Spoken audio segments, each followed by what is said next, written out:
Hello, this is Veterans News, production of the United Veterans Organization of Nassau County. My name is Ed Allman. I'd like to thank Altice USA for providing the training for our crew and for the use of their studio facilities here in Hauppauge. The show is broadcast on public access television. You can catch Veterans News also on YouTube. Just go to Veterans News UVO. I'd like to say hello to our viewers in both Nassau and Suffolk counties. I'd like to thank Sabrina Lacey, the former Suffolk County VFW commander. Thank you, Sabrina, for being here. Thank you, Ed. I'd like to thank our crew. On camera 2, Donald Caulfield. Audio director is Loretta DeBrino. Video director, Beverly Allman. Our director is Bob Lane. And our floor manager is the ever-popular Pat Golino. By the way, if you'd like to ask me, a question or make a comment, or if you would like to become a member of our crew, please contact me at veteransnewsuvo@gmail.com. We need new members of our crew. If you'd like to volunteer some time for veterans, you too can be a volunteer on Veterans News. You'll find it quite rewarding. Please email me at veteransnewsuvo@gmail.com. Our guest today is Levi Spellman, Public Affairs Officer for the Northport VA Medical Center. We'll talk to Levi in just a moment, but first, here's the my goodness, what's wrong with me? Veterans that passed away. Okay, here's the veterans that passed away. J. Francis Korth was an Army recruit who arrived at Pearl Harbor just days after the Japanese attack on the harbor. Vincent Gabriel was a proud Navy veteran of World War II. Charles Kohler served in China as a Marine at the end of World War II. Paul Conti served in the Navy during World War II.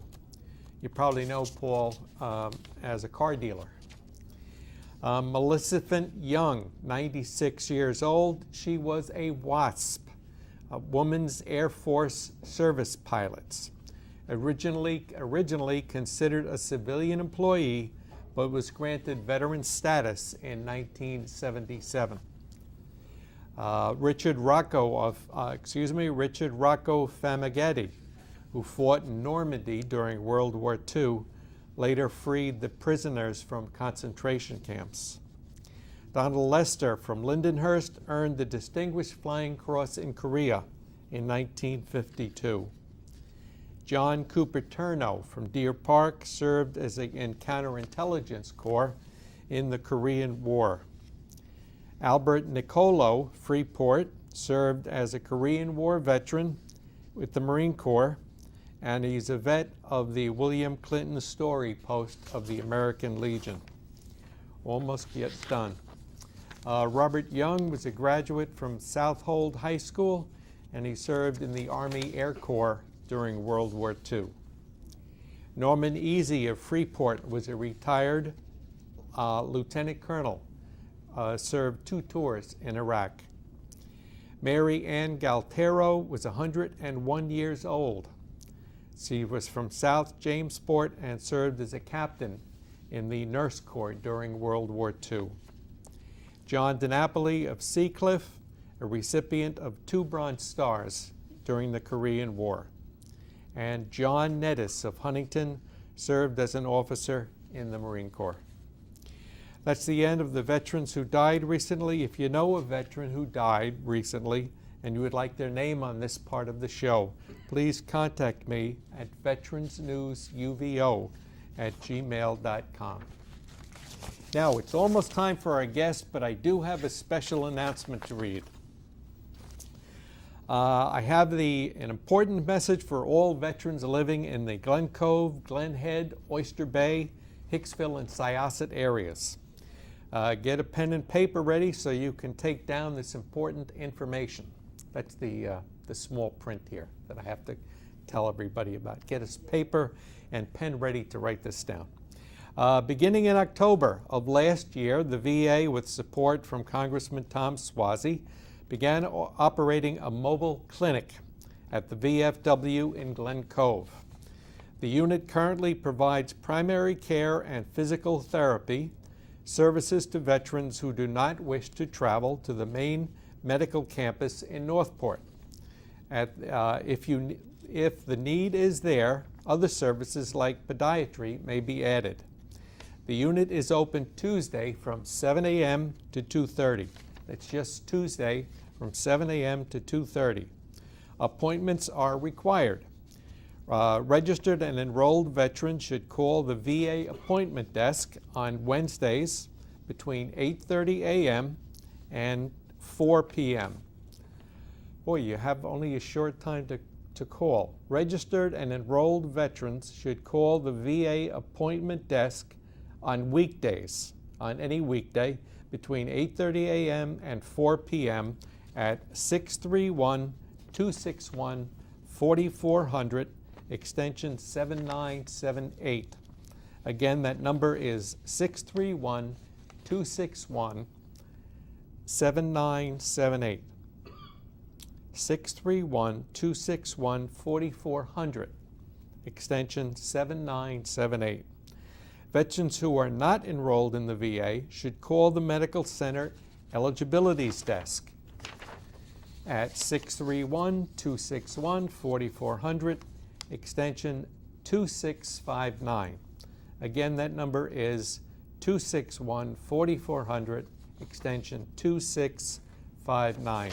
That's the number that you call if you're not enrolled in the medical center. Okay, if you have any questions or need assistance assessing your VA benefits, you can call Congressman Tom Suozzi at 631-923-4100. Again, the number is 631-923-4100. Congressman Suozzi and the VA are working hard to provide a high quality of medical care to veterans in their backyard. Please be sure to take advantage of this great opportunity. And remember, this opportunity is for veterans that live in the Glen Cove, Glen Head, Oyster Bay, Hicksville, and the Syosset areas. Okay, let's get back to the show. And Levi, glad to meet you. Glad to see you. Thanks for having me on. Okay, Dad, appreciate it. Levi, what's your job? I am the Public Affairs Officer at the Northport VA Medical Center. Okay. What did you do before? Were you a serviceman? I did. I spent some time in the service. I did a similar job in the service. I was in public affairs in the U.S. Army, and I've done consulting and contract work in the same field since then. Okay. You were in the Army for how many years? I was in the Army for 5 years. 5 years. You went to school before that, I understand? I did. I graduated from the Virginia Military Institute. VMI. Mm-hmm. And after that, I worked in the private sector for a while, and had some friends convince me that a career in the service was probably something that would be a good fit for me. And to ensure that I got a good view of what the service would be like, and if I chose to serve my career as an officer, I decided to enlist first. And in doing so, I got to spend 5 years seeing a wide variety of the different functions of the U.S. Army, because I was in public affairs, and my job was to know the Army so I could tell the Army story. Yeah. Where did you serve while you were in the Army? I was at Fort Sill, Oklahoma for 3.5 years, and then I spent another 1.5 years in Fort Sill for 3.5 years? Yes. That's a long time. It felt like it, Ed. Yeah. Yeah. And then I spent 1.5 years in Korea. Okay. How about Liberty in Korea? It was a complicated time. There were curfews in effect and a number of other things required by the U.S. Status of Forces Agreement. And The U.S. status and... Status of Forces. Okay. It's basically the agreement between the U.S. Army and Korean government that allows us to maintain our stations there, and the sort of rules of engagement, as it were, for how our soldiers would interact and behave in and out of the Korean public. Yeah. You know, I've been thinking a lot lately of the American soldiers that are in Korea. thinking what it is they really do. I mean, the amount of South Korean soldiers that there are seems like it would be enough. How many Americans are serving in Korea? I am not up to date on that information. I'm not a spokesperson for the U.S. Army in Korea. But during my time there, we worked closely with the Korean government and Korean soldiers through the Katyusha program, which was started by MacArthur back during the Korean War. Katyusha. I seem to remember the Katyusha in Vietnam as well.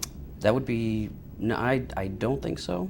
The Katyusha stands for Korean Augmentee to the United States Army, and Right. it was a program that MacArthur started so that we could take Korean soldiers who lacked equipment and the American military, which had equipment but lacked the soldiers to fully man it, and put them together to become a more efficient fighting force. And that tradition's continued today. There's still my staff, most of my staff, I was the editor for the flagship publication of the 2nd Infantry Division, and my staff was almost entirely Korean soldiers who had never written a day in their life.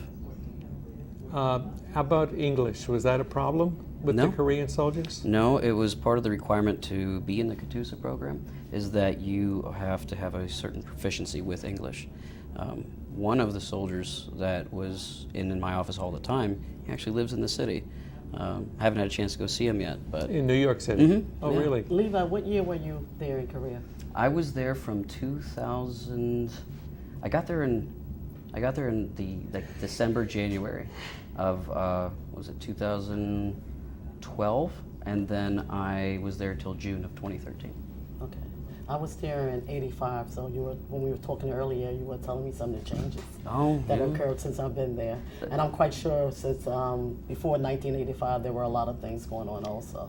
But when I was there, they had what they call team spirit. So what they would do, they rotate the troops out, different units would rotate out for 6 months, sometimes 3 months. They would rotate up to the DMZ, which is where that wall is, right? And we would guard that perimeter. So today, I'm trying to think, are they still doing that? Of course, they probably are. I believe that area is called Panmunjom, and the DMZ is still there. It's still a ceasefire. It's not a tradition. The war's not over yet, technically speaking. And there's still soldiers stationed up there. Because there was a lot of tension going on, and when there's a lot of tension, or if there's some kind of, most people don't think, even though we're in peacetime, sometimes there's still kind of conflict. And then they would have what they call alerts. Did you hear of any of that when you were there in 2011? One thing I can say is while I was over there, the view on the ground was very, very different than what my family was hearing on the news back home. There's a lot of saber rattling. There's a lot of I'm going to say reputation at stake for a lot of the parties involved. So everybody keeps a pretty firm stance, but and occasionally there's a scuffle. We always had to be ready in case something happened. The motto was "Fight tonight," right? We always had to be ready. But while I was there were no serious incidents. Nothing got out of hand, and every year there's a training exercise that's done, a joint training exercise between the U.S. Army and the Korean military. And the North gets upset, understandably, and it's a chance for everybody to kind of get their bluster up, and then it dies out. It happens every year. There hasn't been any serious incidents that I'm aware of. There was certainly none while I was there. That's why when, being that you served there and I served there, and the wall is there, and today in our society, which is the biggest thing going on today, with our president, with the wall that we want to build in another region, I guess Mexico. From my standpoint, what I see is, I don't care where you build a wall, you're going to have to stop people from coming in, whether it be the person that's there, that live in that particular area, but there's always somebody that want to pay somebody who don't have a lot of money to do something that they're not supposed to do. So any kind of deterrent is a deterrent. And with us being in the United States of America, all right, if the wall don't work, we know how to take it down. And from your point of view, and you, Ed, America is not totally broke. We do have a little bit of money, all right, and we do need to protect our own. And with the things on the rise of us protecting, like you said, South Korea from North Korea, and they have the wall. What is your viewpoint on that? You know, I'm here in capacity as the spokesperson Right. for the VA, and the VA is not involved with any of that. And I wouldn't even feel comfortable sharing my personal views because, you know, I'm here to represent my organization. Right. And, you know, Let's talk that's- about the VA. Okay, All let's right. talk about the VA. Sure. The Red Cross used to run Building 11, I believe. That was the homeless veteran shelter at Northport. A few years ago, Beacon House took over, and now a year ago, I believe this month, the facility was closed. Yes. What's going on with that? That is unfortunately a complicated question. It's one of the reasons it's taken so long. Okay, but what happened, and I'm trying to keep this in a nutshell. What happened is in January of 2018, the heating system couldn't keep up with a drop in temperature, right? And when the heating system couldn't keep up and it was just unbearably cold in there, the safety of the veterans, Beacon House, our vendor and our partner who provides, you know, the services that allow us to house the veterans, we moved the veterans, all of them, off-site. They were all housed in off-site. One's in Bayshore and one, I believe, is in Riverhead.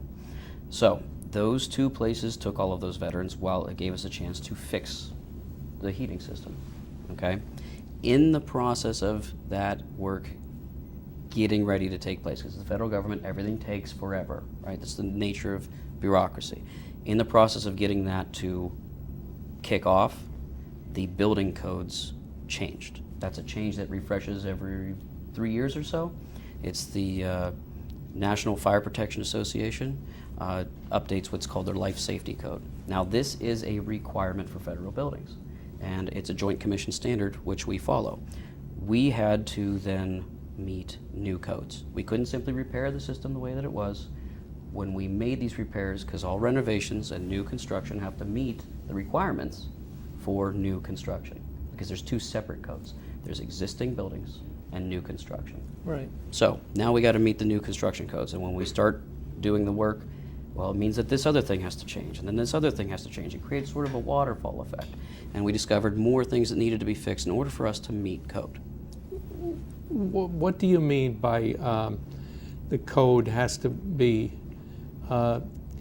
There's an existing building and there's a new building. Now, Right. isn't there two different codes for an existing building and a new building? There are, and our building was an existing building. Right.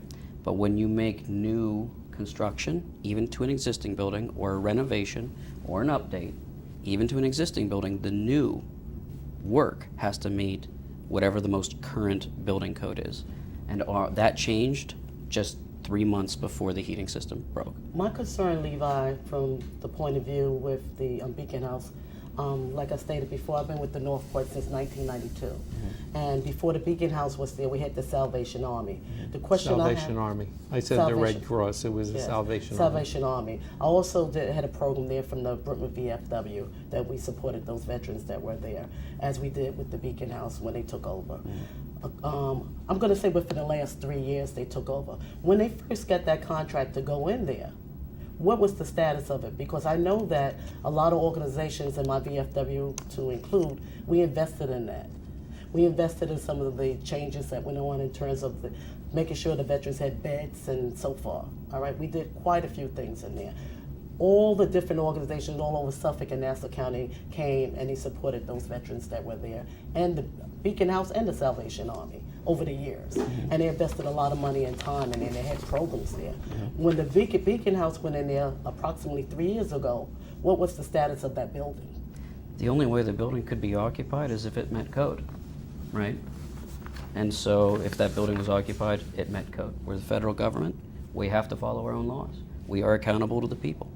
And so it met code.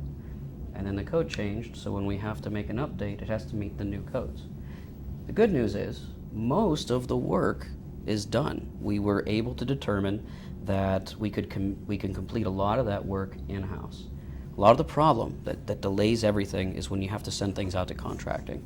And that's not a secret for anybody who works in the government. You know, when you send things to contracting, there's a whole new process.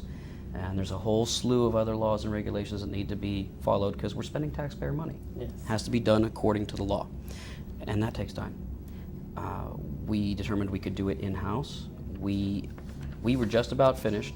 We found some more work that we needed to do just to make sure the veterans were safe and that everything was clear, and we really believe that by the end of February, the building, the structural portion of getting veterans back in there, the structural portion will be complete.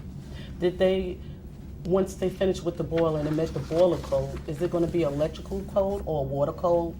No, Or all of the codes. A point of occupancy title? It's not that simple. Right. We have to meet the codes first.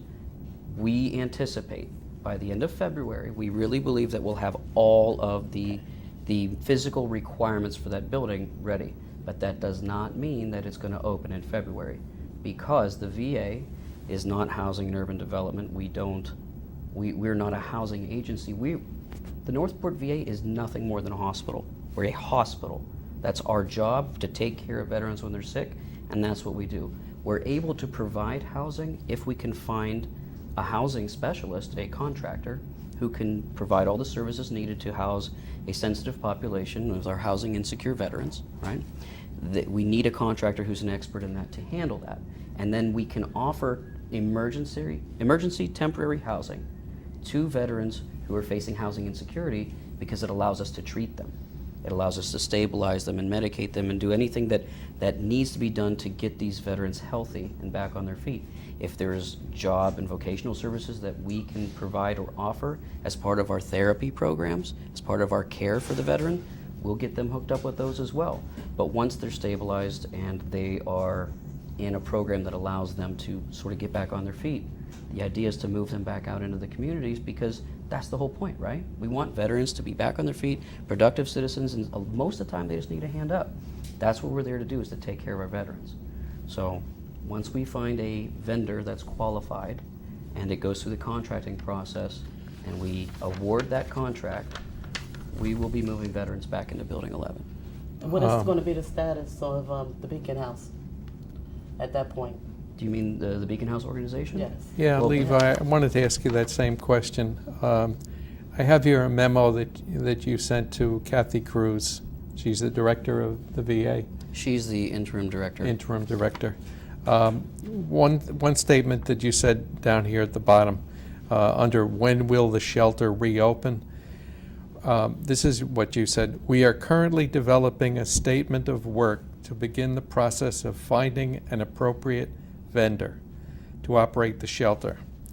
We will have an accurate timetable for this process once the government contract office selects a vendor. My question is, why are you looking for a new vendor? You had Beacon House there. You called Beacon House with a track record of excellence, same partner previously contracted to operate the on-site shelter. You called Beacon House our vendor and partner in Building 11.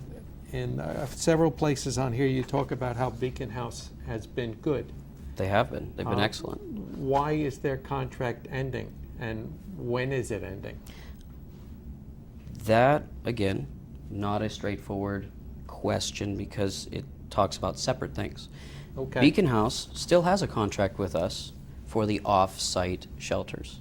For the off-site Right, shelters. which is what happened when we closed the on-site shelter to do the repairs. We moved it off-site.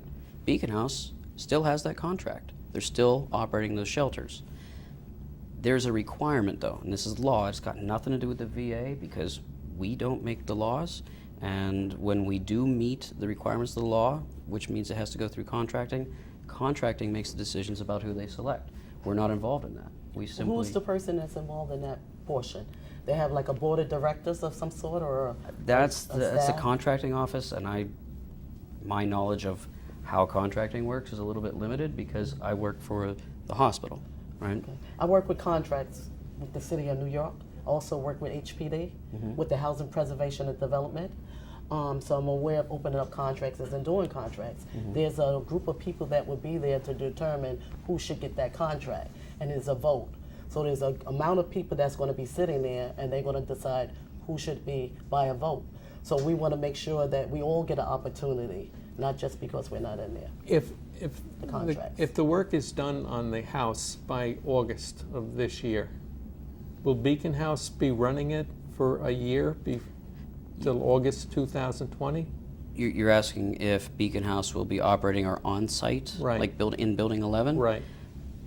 So the reason that was a bit of a complicated question I was about to get into was the fact that for our on-site shelter, we had entered into basically contract extension years, right?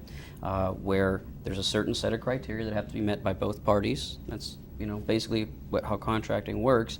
And then, service provided, funds exchanged, done deal, right?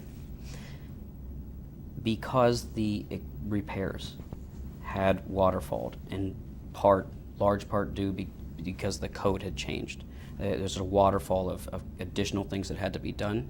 The Northport VA wasn't able to safely reoccupy the building. There's still work that needed to be done. We're not going to put veterans in a building that's not safe. And because of that, we were not able to meet our end of that contract, which means we couldn't offer an extension, right? So the contract ended.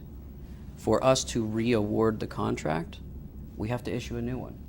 That's the law. We don't have a choice. We love Beacon House's work. They've done great things for us. They've been an excellent partner.